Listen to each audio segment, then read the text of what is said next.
Bihar board matric compartmental exam 2023 का दोस्तों math का वीवीआई ऑब्जेक्टिव क्वेश्चन सॉल्यूशन इस वीडियो में करेंगे। तो वीडियो को पूरा ध्यान से लास्ट तक देखिएगा, इससे बहुत ऑब्जेक्टिव आपको लड़ेगा। जैसे कि पहला सवाल है दोस्तों कि sec theta plus tan theta into 1 minus sine theta बराबर। देखिए दोस्तों, हल करेंगे तभी ऑप्शन निकलेगा। सेक को लिखेंगे 1/कोस थीटा, सूत्र होता है सेक थीटा बराबर, ठीक ना, प्लस साइन थीटा को लिखेंगे दोस्तों टेन थीटा को साइन थीटा बटे कोस थीटा, ठीक। इधर दोस्तों 1 माइनस साइन थीटा है, ठीक ना, ध्यान से समझते जाना आपको, ठीक। अब देखिए यहाँ कोस कोस लघुत्तम आ जाएगा कोस थीटा, ठीक। ये क्या हो जाएगा दोस्तों 1 प्लस साइन थीटा, ऊपर वाला 1 प्लस साइन थीटा, आप लोग कॉपी भी रख लीजिएगा बगल में। इंटू इधर क्या है minus sine 1 minus sine theta, ठीक। अभी आ गया ए प्लस बी, देखिए यहाँ ध्यान से समझिएगा, ए प्लस बी इंटू ए माइनस बी। क्या होता है ए स्क्वायर घटा बी स्क्वायर, यहाँ लिख देते दोस्तों ए स्क्वायर घटा बी, बी की जगह साइन है तो साइन स्क्वायर थीटा, ठीक, बटे में कोस थीटा, ठीक। अब देखिए 1 का स्क्वायर 1 होगा माइनस साइन स्क्वायर, ठीक। तो 1 माइनस साइन स्क्वायर क्या होता है कोस स्क्वायर थीटा, अब बटे में पहले से कोस है, ठीक। एगो कोस एगो स्क्वायर कट गया सिर्फ, क्योंकि यहाँ स्क्वायर है तो दूगो कोस है, तो एगो कोस बचा, एगो कोस थीटा, जो कि ऑप्शन सी में है कोस थीटा। समझ गए होंगे उम्मीद है। चलिए अगला प्रश्न देख लेते हैं दोस्तों, ठीक ना। अगला प्रश्न है एक वृत्त पर कितनी स्पर्श रेखाएं खींची जा सकती है।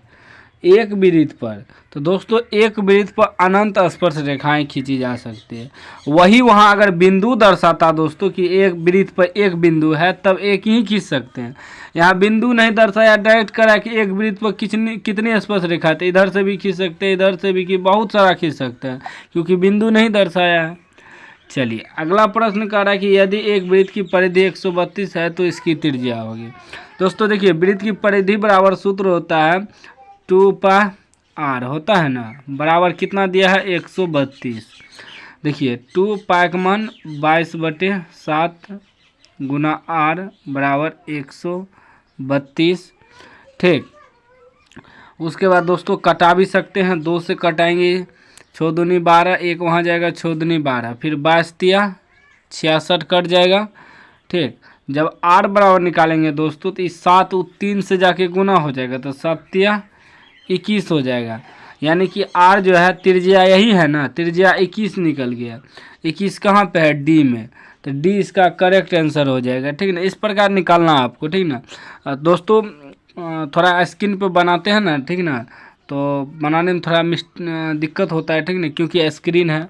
आप लोग कहिएगा तो हम कॉपी पर भी समझा देंगे, ठीक। चलिए अगला प्रश्न करा कि प्रथम 6 आभास संख्याओं का माध्य है।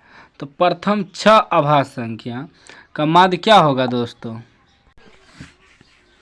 देखिए आभास संख्या क्या होता है दोस्तों, समझिएगा। आभास संख्या 2 हुआ, 3 हुआ, 5 हुआ, 7 हुआ, 9 नहीं होगा, 11 होगा, 13 होगा। कै गो कह रहा है 6 गो। देखिए 1 2 3 4 5 6 गो हो गया। तो माध्यक का है निकालने, ठीक ना, माध्यक समझिए। तो क्या करेंगे 2 गो इधर से लेंगे, 2 गो इधर से, बीच में क्या बचा 2 गो, ठीक ना, क्योंकि देखिए 3 गो लेते तो बीच में कुछ नहीं बचता, तो 2 गो बचा तो दोनों को जोड़ देंगे और 2 से भाग दे देंगे, वही माध्यक हो जाएगा। 7 5 12, 12 में 2 से भाग दे देंगे 6, यानी कि सी आपका करेक्ट आंसर निकल जाएगा, ठीक। याद रखिएगा अगर 6 गो संख्या रहे तो 2 गो इधर से लेना है, 2 गो इधर से, क्योंकि देखिए 3 गो लीजिएगा तो बीच में कुछ नहीं बचेगा। माध्यक का नियम है कि जो बीच में बचता है वही आंसर होता है, ठीक। लेकिन आपको बढ़ते क्रम में सजाना है पहले, जैसे बढ़ते क्रम में है ना 2 है, 3 है, 5 है, 7 है, 11 है, 13, इसी प्रकार बढ़ते क्रम में सजा के उसके बाद आपको दोनों बगल से चुन लेना है 2 गो 2 गो 3 गो। अगर 7 गो रहेगा तो 3 गो लेना है, जो बीच में बचेगा वही आपका माध्यक हो जाएगा। चलिए नेक्स्ट प्रश्न देख लेते हैं दोस्तों। अगला प्रश्न है आपका 5 नंबर के, यदि किसी ऊर्ध्वाधर स्तंभ की ऊंचाई जमीन पर उस स्तंभ की छाया की लंबाई की √3 गुनी है तो सूर्य का उन्नयन कौन हो रहा है। देखिए एक स्तंभ है, ठीक ना, ऐसे बना हुआ है स्तंभ, ठीक, कह रहे हैं ऊर्ध्वाधर स्तंभ की ऊंचाई जमीन पर स्तंभ की छाया की लंबाई, ये जो स्तंभ है इसका छाया की लंबाई जमीन पे √3 है, ठीक। तो सूर्य का उन्नयन कोण यानी कि यहाँ कितना डिग्री का कोण बना रहा है, ठीक, यही निकालना है। तो यहाँ मान लीजिए थीटा है तो टेन थीटा से चलेंगे दोस्तों, तो टेन थीटा बराबर मान लीजिए ABC, जब टेन थीटा बराबर निकालेंगे तो उसका सूत्र होता है लंब बटे आधार। तो लंब आपका हो गया AB, आधार कितना है दोस्तों, आधार दोस्तों √3 है, ठीक ना। तो नहीं कुछ तो AB की मान लीजिए 1 मान लीजिए दोस्तों, तो ये हो जाएगा टेन थीटा बराबर 1 बटे √3, ठीक। तो 1 बटे √3 कितना का मान होता है, 1 बटे √3 होता है 30 डिग्री का मान, ठीक। इसका आंसर ए हो गया 30 डिग्री, ठीक। चलिए अगला प्रश्न कर रहा है कि संचयी बारंबारता वक्र कहलाता है। तो संचयी बारंबारता वक्र कहलाता है, त्वरण कहलाता है, क्योंकि संचयी बारंबारता से ही हम लोग त्वरण खींचते हैं, ठीक ना। ग्राफ पे ग्राफ नहीं खींचे हैं तो मेरे चैनल पर अपलोड है वीडियो, जाके देख लीजिएगा कि त्वरण कैसे खींचते हैं, ठीक। अगला प्रश्न देख लीजिए दोस्तों। अगला प्रश्न रहा आपका 7 नंबर, कह रहा है कि कोस 90 डिग्री घटा ए, कोस 90 डिग्री घटा ए बराबर हो जाएगा दोस्तों साइन ए, सूत्र पूछा है, ठीक ना। कोस 90 डिग्री घटा ए बराबर साइन ए सूत्र होता है। अब कह रहा 8 नंबर का, एक शंकु की त्रिज्या तथा ऊंचाई क्रमशः R H हो तो उसका वक्र पृष्ठीय क्षेत्रफल, देखिए सूत्र पूछा है दोस्तों। तो 8 नंबर का आंसर आपका सी हो जाएगा, सूत्र वक्र पृष्ठ का क्षेत्रफल होता है πRL, याद रखिएगा। 9 नंबर का सेक 90 डिग्री घटा थीटा बराबर, तो सेक 90 डिग्री घटा थीटा बराबर होता है कोसेक थीटा, याद रखिएगा। चलिए अगला प्रश्न देख लीजिए। 10 नंबर का है किसी बिंदु की y अक्ष से दूरी उस बिंदु का कहलाती है। तो इसका करेक्ट आंसर दोस्तों 10 का डी हो जाएगा, ठीक ना। डी यानी कि एक्स निर्देशांक भी कहते हैं, अब भुज भी कहते हैं, याद रखिएगा। y अक्ष से दूरी जो है, y अक्ष से दूरी जो भी रहे तो भुज भी कहते हैं, ठीक ना। एक्स निर्देशांक भी कहते हैं, एक्स निर्देशांक भी, याद रखिएगा, दोनों लिख सकते हैं आप लोग, ठीक। चलिए अगला प्रश्न 11 नंबर का है कि 5√2 है। तो 5√2 क्या होगा, देखिए रूट लगा हुआ है तो अपरिमेय संख्या होगा। उसके बाद 12 नंबर का सवाल है आपका कि 5.23752 है तो परिमेय संख्या हो जाएगा, क्योंकि पूरा पूरी कटा हुआ है, यह परिमेय संख्या हो जाएगा। अगला सवाल है 13 में निम्न संख्याओं में कौन सी संख्या विजातीय है, विजातीय है। तो इसका करेक्ट आंसर 13 का सी हो जाएगा, √11, ठीक ना। चलिए विजातीय मतलब जो परिमेय संख्या अपरिमेय संख्या होगा वही पूछ रहा है, ठीक। चलिए 14 नंबर का निम्न में से कौन सा परिमेय है। तो कौन सा परिमेय होगा, पाई तो अपरिमेय है, √7 भी अपरिमेय है, ठीक। यह भी अपरिमेय है क्योंकि रूट नहीं कर रहा है, लेकिन 16 परिमेय है, यहाँ परिमेय ना पूछ रहा है। 16/25 परिमेय है, क्योंकि 16 का वर्गमूल 4 निकलेगा, 25 का 5, तो यह परिमेय संख्या है, सी इसका करेक्ट आंसर हो जाएगा। चलिए हल करने के लिए सीख लीजिए दोस्तों, हल करने के लिए अगर सीख जाते हैं तो आप लोग एग्जाम में भी हल कर लीजिएगा, ऑप्शन निकाल लीजिएगा। 15 का है निम्न में कौन अपरिमेय है। तो अपरिमेय जो रूट से बाहर नहीं निकलेगा वही वो अपरिमेय, तो 2 रूट से बाहर नहीं निकलेगा, ठीक, यही अपरिमेय है। चलिए नेक्स्ट प्रश्न है कि यदि किसी द्विघात बहुपद px बराबर 2x² + 3x - 4 के शून्य एक अल्फा बीटा हो तो अल्फा इंटू बीटा, देखिए अल्फा इंटू बीटा का मान मांग रहा है। तो इसका सूत्र होता है c/a, तो c की जगह यहाँ क्या है -4 है बटे a की जगह क्या है 2 है, 2 बार में कट जाएगा, ये 2 दूनी 4 यानी कि -2 निकल गया। -2 कहाँ पर ऑप्शन है, सी में है। चलिए अगला प्रश्न देख लेते हैं दोस्तों। अगला प्रश्न है 17 नंबर यदि बहुपद x square minus 9x plus a के गुणनफल 8 हो तब शून्यक है। देखिए इसका गुणनफल जो है 8 दिया है, तो गुणनफल होता है सी बाय ए, तो सी बाय ए बराबर 8 दिया है, तो सी के जगह यहाँ ए है अब बटे ए के जगह यानी कुछ तो यहाँ 1 है, तो यानी कि ए बराबर 8 निकल गया। अब दोस्तों देखिए ये गुणनखंड क्या है, x square minus 9x plus 8 आ जाएगा, क्योंकि ए के स्थान पे यहाँ गुणनखंड निकल गया 8 है। अब इसका गुणनखंड करना है, ठीक, तो हो जाएगा दोस्तों। देखिए हम लिख देते हैं फिर से, x square minus 9x plus 8 गुना कीजिएगा, 8 का 8, 9 भी पुराना है 8 भी पुराना है, पुर जाएगा। देखिए एक्स स्क्वायर माइनस 8x, ठीक, माइनस x लिखेंगे, माइनस माइनस प्लस, चिन्ह माइनस का 9 भी पुर जाएगा, 8 का 8 भी पुर जाएगा, प्लस 8। हम लोग क्या करेंगे, x कॉमन ले लेंगे, बचेगा x माइनस 8, ठीक, यहाँ नहीं कुछ तो -1 कॉमन ले लेंगे, तो x माइनस 8 भी यहाँ बचेगा, बराबर 0 रख देंगे। तो देखिए x माइनस 1 जो है, x माइनस 1 बराबर 0 रखेंगे तो x बराबर प्लस 1 हो जाएगा। फिर x माइनस 8 बराबर 0 रखेंगे तो x बराबर प्लस 8 हो जाएगा, यानी कि 1,8 निकल गया, ठीक, 1,8 जो कि डी में ऑप्शन है दोस्तों, ठीक, क्योंकि दोनों प्लस में आया है। चलिए अगला प्रश्न देखिए, एक बार आप लोग कॉपी पर भी हल कर लीजिएगा जैसे हम समझाएं, ठीक। 18 नंबर है, यदि बहुपद एक्स स्क्वायर प्लस ए एक्स माइनस बी के शून्य के बराबर किंतु विपरीत हो तो तथा ए बराबर। अब देखिए यहाँ कह रहा है इतना के शून्य के बराबर किंतु विपरीत, विपरीत यानी कि दोस्तों माइनस में, तो ए बराबर क्या हो जाएगा, तो ए की जगह क्या होगा दोस्तों,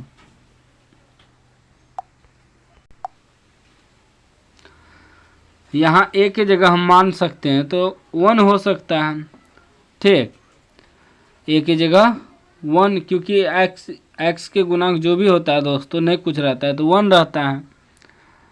चलिए अगला प्रश्न आपका रहा 19 नंबर, यदि किसी द्विघात बहुपद x square minus 2x plus 5 बराबर 0 के मूल अल्फा बीटा हो तो अल्फा प्लस बीटा। देखिए अल्फा प्लस बीटा का मान का रहा है, तो इसका सूत्र होता है माइनस बी बाय ए, ठीक, माइनस बी के जगह -2 है तो माइनस माइनस प्लस 2 हो जाएगा, बटे ए की जगह नहीं कुछ है, कुछ नहीं है 1 है तो प्लस 2 बटे 1, यानी कि 2 ही निकलेगा जो कि ऑप्शन बी में है।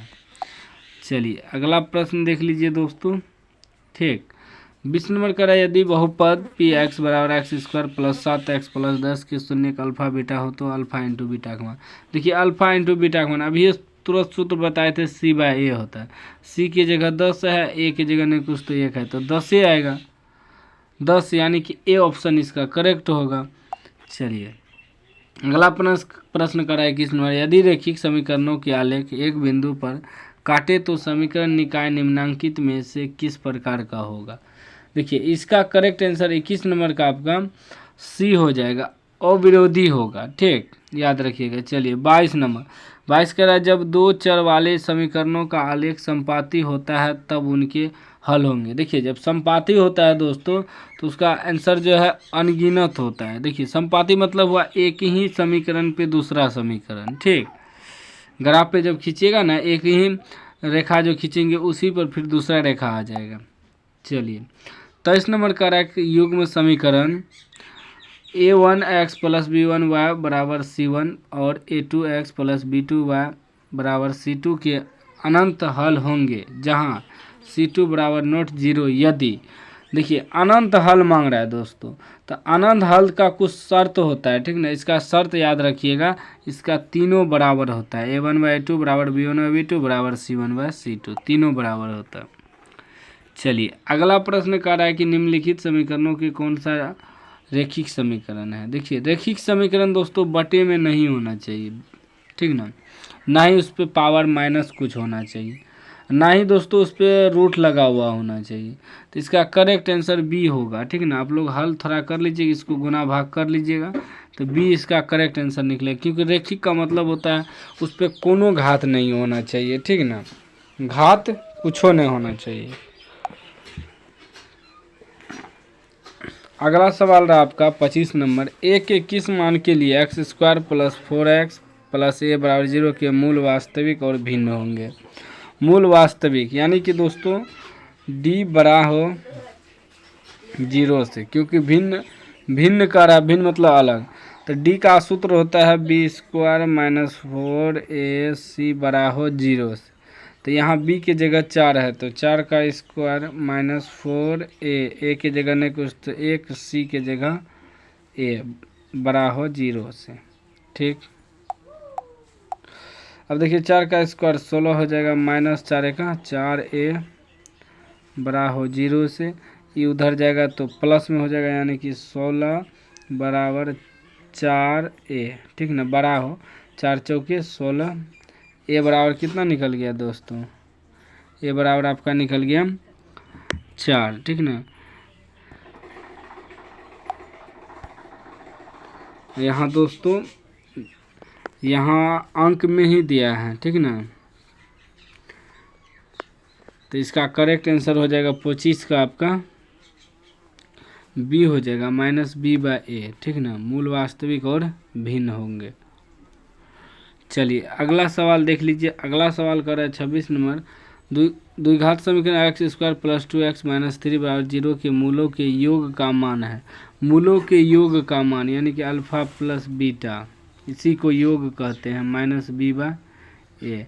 तो माइनस 2 हो जाएगा बाय ए की जगह 1 है तो 1 नहीं है लिखेंगे, सीधा माइनस 2।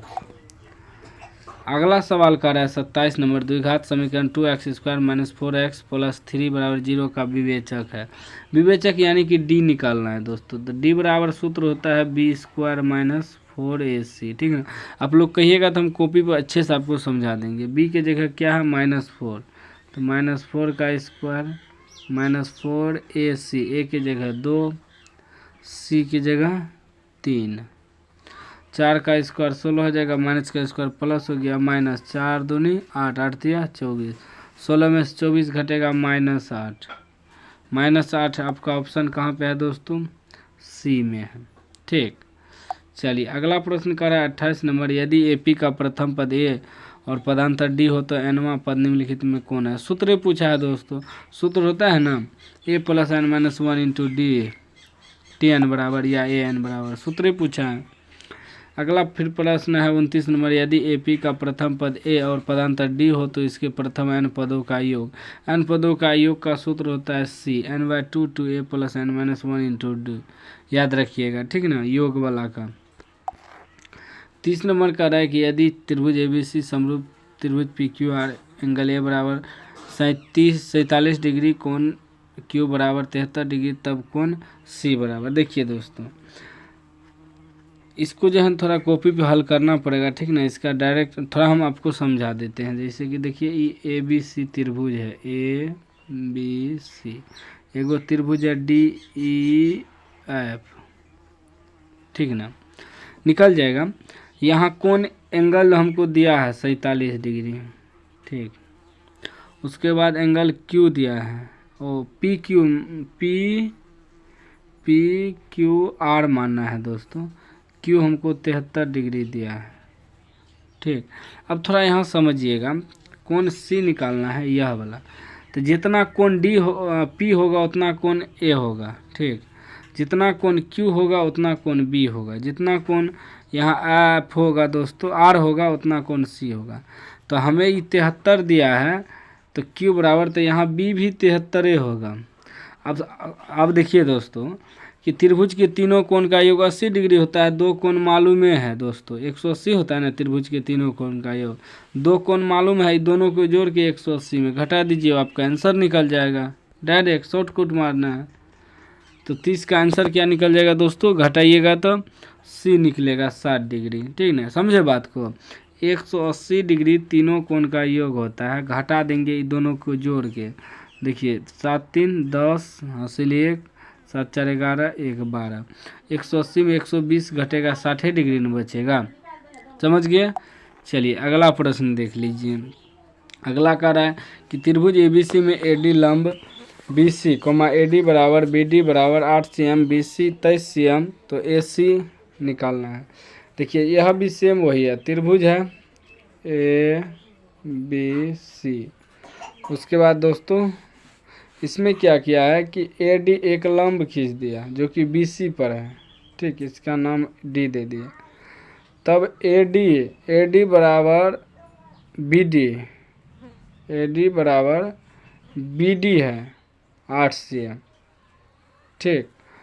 तब BC पूरा दे दिया हमको 23। तब कह रहा है AC निकालने, AC, ठीक। तो इसको कॉपी पे आप लोग निकाल लीजिएगा, अगर नहीं हल होगा तो कमेंट करके बताइएगा, हम कॉपी पे बता देंगे, क्योंकि स्क्रीन पे नहीं बनेगा, थोड़ा लंबा प्रोसेस में जाएगा, ठीक। तो इसका आंसर हम बताते हैं दोस्तों, ठीक ना। इसका आंसर हम हल किए हैं, तो इसका आंसर B निकलेगा 17 cm, ठीक ना। आप लोग कहिएगा कमेंट में, तो हम कॉपी पर अच्छे तरीक़े से आपको समझा देंगे, ठीक। वैसा ही दोस्तों सेम ये दूसरा सवाल है 32 नंबर का भी, ठीक। तो आप लोग बताइएगा कमेंट करके, और भी आपको ऑब्जेक्टिव चाहिए, कॉपी पे फुल सॉल्यूशन चाहिए तो कमेंट करके बताइएगा। और दोस्तों वीडियो को शेयर कीजिए।